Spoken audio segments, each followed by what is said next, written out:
2016ला मराठा आंदोलन केलेल्या आंदोलनाची नोंद ही जगानं घेतलेली होती. आत्ताचं जे आंदोलन होत आहे त्याला काहीसं वेगळं वळण लागत आहे, हे योग्य नाही आणि अशी प्रतिक्रिया ही मराठा नेते नरेंद्र पाटील यांनी दिली आहे. पाहूयात.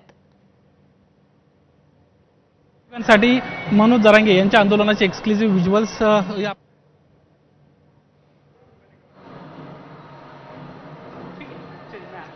आंदोलक जे ते हिंसक वळण त्या ठिकाणी घेताना पाहायला मिळते. रस्त्यावर उतरत आहे.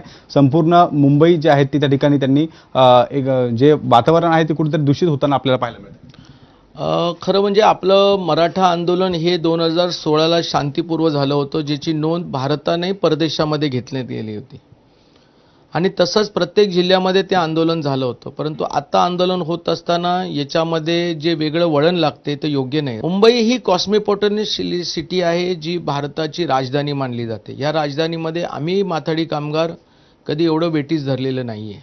काय चाललंय, लोक रस्त्यावरती येतात, आंघोळ करतात टँकरच्या खाली, आजूबाजूला प्रवासी जात आहेत, महिला जात आहेत आणि आम्ही अंडरगार्मेंट्समध्ये राहून हे करतो. पण मला हे आवडत नाही आहे, मला बरं वाटत नाही. कारण मुंबईमध्ये आजपर्यंत जेवढे आंदोलनकर्ते आलेत त्यांनी असं कधीच कृत्य केलं नाही, कुठल्या जाती धर्मातल्या लोकांनी केलं नाही.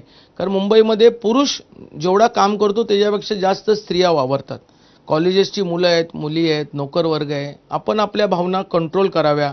या अशा प्रकारचं वागणं आपल्याला शोभत नाही. पोलिसांसोबत हुज्जत घालणं हे असे प्रकार आता आज जे ते समोर येत आहे. काय नेमकं कसं याकडे बघता? पोलीसवाले आपले आहेत. पोलीसवाले कोण आहेत? महाराष्ट्रातलीच मुलं आहेत ना. या आंदोलनाची खरी माहिती सरकारला देत असताना आपण पोलिसांच्या बद्दल अशा प्रकारे वक्तव्य करणं, त्यांना वेडवाकडं बोलणं हे आपल्यालाही शोभत नाहीये ना आणि करू नये. आपल्या संरक्षणासाठी ते आहेत. त्याच्यामुळे आपण त्यांना किती अपमानास्पद बोलायचं हे आपण ठरवलं पाहिजे. हे योग्य नाहीये. कॅमेरामन मयूर बारगेसह शुभम बोडके, एबीपी माझा, मुंबई.